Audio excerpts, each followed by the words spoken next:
The Pyromancer's Scroll by Jeremy P. Matson. Read by the author.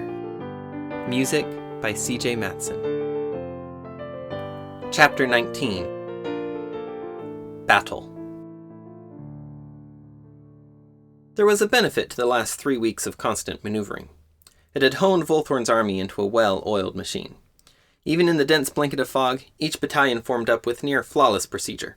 Soon, under Volthorn's orders, all 3 divisions were marching west, away from the river. They left their camp behind. Tents and cooking pots could be replaced. Lives could not. Before leaving camp, Volthorn hastily donned his full combat gear. An enchanted chainmail jerkin for his torso, greaves to cover his shins, spalders to protect his shoulders, and an open-face helmet with a tall green crest, the mark of Elandria's chief commander. His belt carried a variety of terramantic weapons, as well as jewels and crystals, storing large reserves of terra charge. Trazar gave him a look of disapproval. "You know the military codes prohibit the chief commander from joining in direct combat." "I know," Volthorn said. The rules were to prevent an army from becoming leaderless in battle. "I don't plan to, but in a battle like today, every soldier will count." As the army issued from the camp, it spread out into a thin marching column nearly half a mile long. Volthorn, his brothers, and the rest of his command staff rode in the middle of the line, where they could quickly relay orders. The fog was beginning to thin, but the sky overhead was glowering, threatening to drench the land beneath it any second. "So what's the plan?" Kelzern asked, once the frenzy of getting the army on the move had passed. Volthorn used his free hand to transfer terra charge from the jewels on his belt to the rings on his hand holding the reins. "Calamar has finally done what I've wanted them to do this entire campaign. Split their army. With around a fourth of their battalions across the river, this leaves their main army significantly smaller, giving us the opportunity to meet them head-on in open battle." "We'll still be outnumbered," Trazar warned. "Yes," said Volthorn, "but not hopelessly outnumbered." General Embertel swooped overhead, spreading her wings to catch a headwind that allowed her to glide at Volthorn's pace. "Commander, scout reports are in. Calamar's main army is marching toward us, perhaps 8 miles out." Volthorn nodded. He had predicted correctly.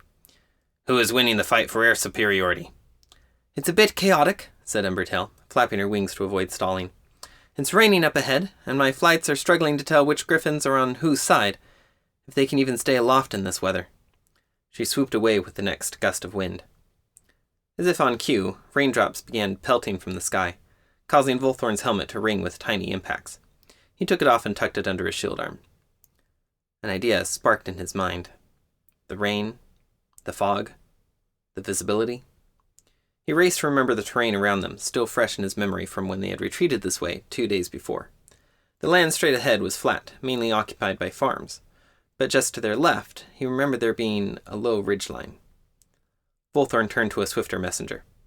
"Turn the head of the army to the left," he said, the idea still forming in his head, even as the orders began coming out of his mouth. "Not a hard turn, just a touch to the south. In a mile or 2, we should hit a ridge of low hills. Get the army onto the other side of the ridge, then resume marching due west."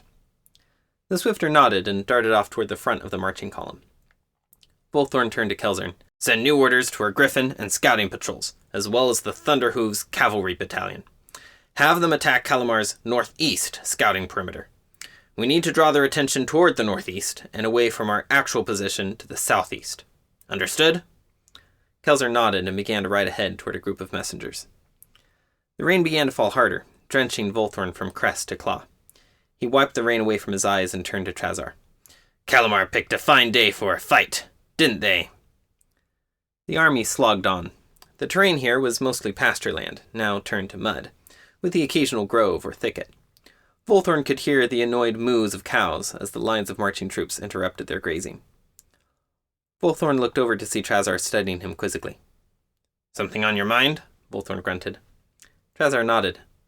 "Yes. I don't understand. You've just thrown away our perimeter guard." Volthorn shook his head. "No. I'm misdirecting the enemy. The pouring rain will slow down and nearly blind their scouting parties, and every griffin will soon be grounded if this weather keeps up. They'll have to tighten their scouting perimeter closer to their main army. So the way they will know where our army is by finding where our perimeter patrols are," Trazar said, finishing the thought. "Exactly. When they bump against our patrols on their left, they'll think we're in that direction, and they'll channel all their scouts that way to break through and figure out where exactly we are. But they'll never actually find us, Trazar smiled as it dawned on him. Right, said Volthorn. Meanwhile, with the rain and the ridgeline covering us, we should be able to get around their right flank before they realize we're there. Kelzern returned from dispensing Volthorn's orders, in time to overhear the last part of the conversation. And what's your plan for dealing with the army behind us, across the river? Volthorn frowned. He'd been thinking about the puzzle all morning and still didn't have a good answer. I'm hoping they'll stay on the far side, to block our retreat across the ford. If they do cross, hopefully they'll get distracted looting our camp and won't chase us. Or they won't be able to figure out where we went. Trazar looked back at the swath of trampled mud in the army's wake. I wouldn't count on that. Then hopefully we can deal with the force in front of us before the force behind us can catch up, said Volthorn. Kelzern stared at him for a moment, then shook his head. That's your plan? It's my stopgap, Volthorn admitted, until I come up with a plan. Do you have any suggestions? Kelzern flashed a smile. Nope, you know me. You get all the fancy ideas. I just order aides around, Trazar handles any math, and together we keep you from getting your head whacked off in battle. I do appreciate that, Volthorn said with a chuckle. They fell silent, leaning into the wind as they clutched waterlogged reins. A half-hour later, the ranks ahead of them parted to allow a rider through.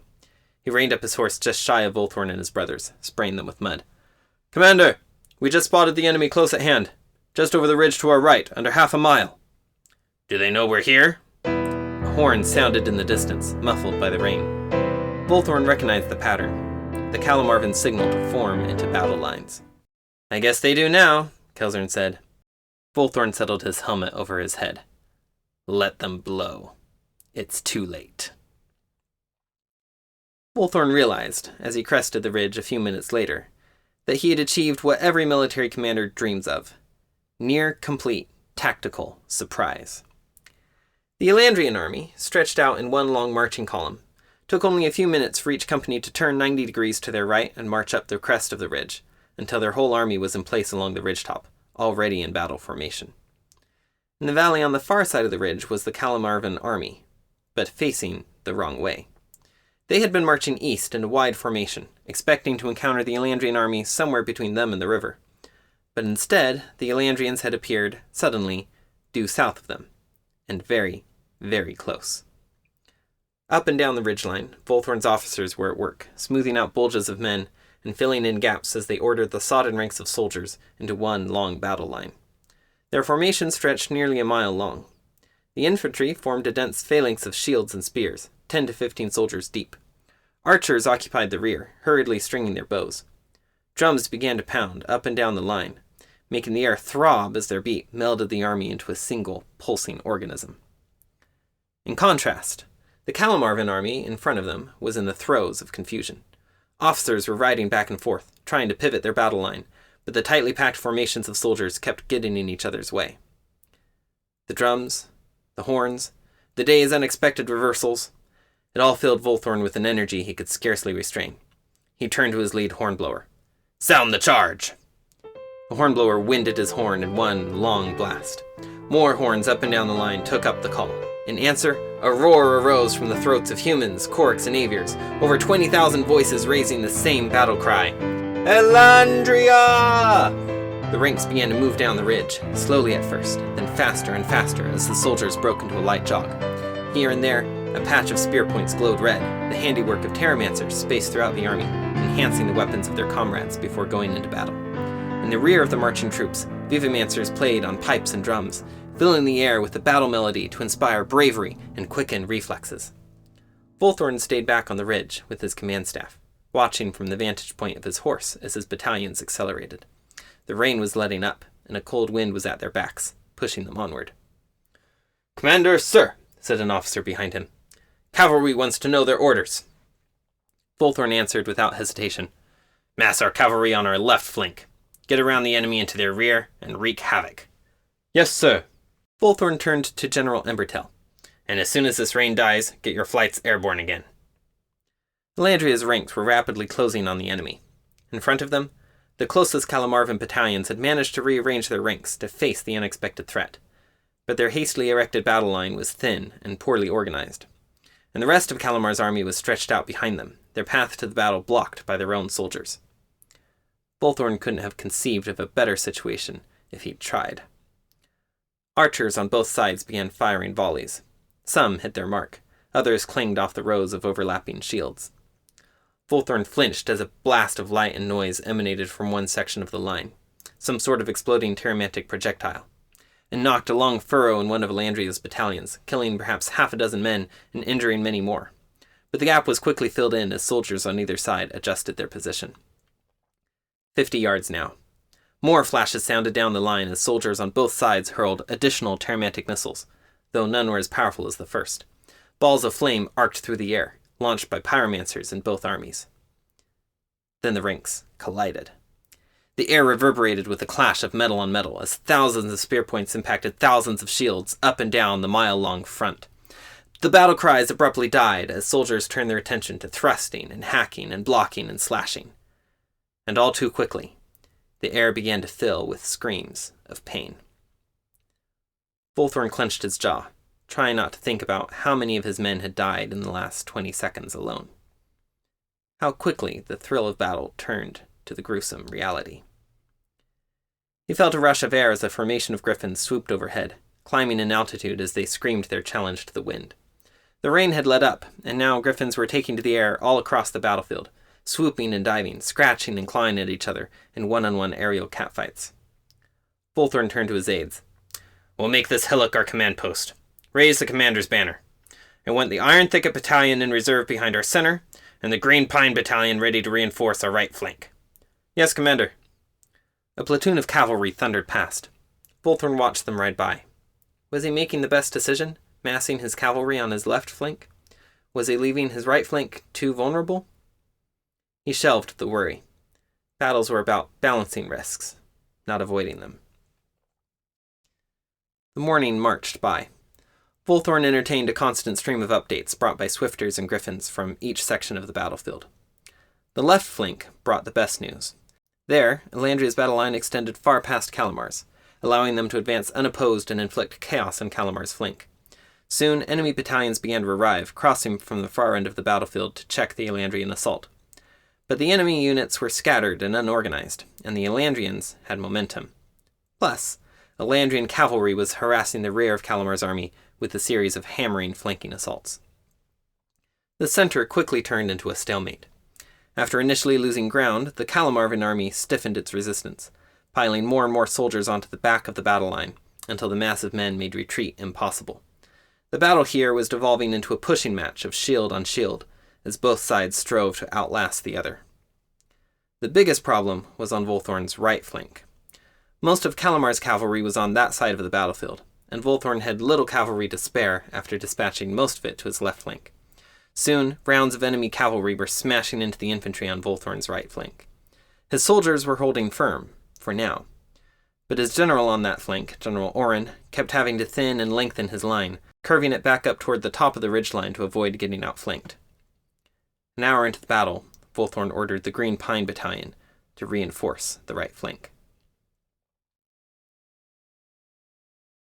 "They know we're weakening on our right," Kelzern observed 2 hours into the battle, after returning from an errand. He joined Volthorn watching the desperate fighting taking place a third of a mile to their right. "They keep sending more units to hammer us there." "We need to hold a little longer," Volthorn said. "We're routing them on the left. A report just came in that their troops are scattering in disorder.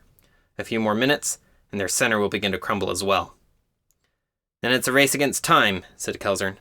"Will we hold together longer than they will?" "We have to," Volthorn said, "or the war ends here." If his army suffered a rout on the field today, there would be nothing standing in between Calamar's armies and the capital. The rain began to pour down once more. "Crack's crest!" Kelzern muttered. "I was just starting to dry off." Griffins soon began cutting through the mist as they swooped in for landings, pulling back behind the lines before their wings got too sodden to fly. Volthorn studied the battlefield, both the one in front of him and the one in his mind's eye. "Find a fresh and dry pair of Griffin scouts," Volthorn said to his brother. "Send them east and have them find where those other 10,000 soldiers have gotten to." "Not sure I can guarantee they'll be fresh or dry, but I'll do my best," Kelzern called as he trudged away. An officer galloped up to the command post. "Commander, General Oren requests more reinforcements on our right flank." "Shadows," Volthorn muttered. He only had one reserve battalion left. It was one of his best, the Iron Thicket Battalion, but he was hoping to keep that backing his center. "Is it desperate?" Volthorn asked. "We're losing troops left and right. Our men are exhausted and losing morale." They were interrupted by a griffin landing beside them with a splash of mud. "Just came in over our right flank, Commander. I saw a fresh enemy battalion moving up the ridge to flank us there." "And that does it." Volthorn turned to Trazar. "Dispatch the Iron Thicket Battalion to our right. Send half the troops to reinforce the line, the other half to extend the line farther up the ridge, ready to block a fresh assault. Go!" Soon, columns of troops from the Iron Thicket Battalion were marching past his post, at a light run. Volthorn waved them on, shouting a war cry. Scarcely had they passed when a swifter arrived from the left flank. "6 enemy battalions are now in complete rout, Commander. They're scattering like scared rabbits on hunting day. Our cavalry is now circling around to strike at their center from behind, while our infantry continues scattering their left flank." "And we just might make it," Volthorn said with relief. "If our right flank holds another half hour, and if that second army doesn't make it here on time, then maybe, just maybe..." The ridgeline lit up with a sudden flash of light, blinding his retinas. Seconds afterward, an explosion shook the ground as a mighty shockwave roared in his ears. A flash of terramantic power rippled through him, released from whatever had caused the explosion. "The center!" someone cried. "The center!" Volthorn blinked his eyes, waiting for his vision to recover, and saw a gaping hole in his army's shield wall.